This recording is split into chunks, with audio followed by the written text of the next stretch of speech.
மீது வானிடிந்து வீழுகின்ற போதிலும் அச்சமில்லை, அச்சமில்லை, அச்சம் என்பதில்லையே.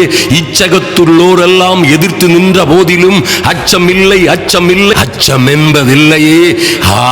இப்படியாய் ஒரு கவிஞன் பாடியது போல பிலிப்பியர் 4:6 சொல்லப்பட்டிருக்கிறபடி நீங்கள் ஒன்றுக்கும் கவலைப்படாமல் எல்லாவற்றையும் குறித்து உங்கள் விண்ணப்பங்களை ஸ்தோத்திரத்தோட கூடிய ஜபத்தினாலும் வேண்டுதலினாலும் தேவனுக்கு தெரியப்படுத்துங்கள். எதை குறித்தும் பயப்பட என்ன நடந்தாலும் பயப்படாதிருங்கள்.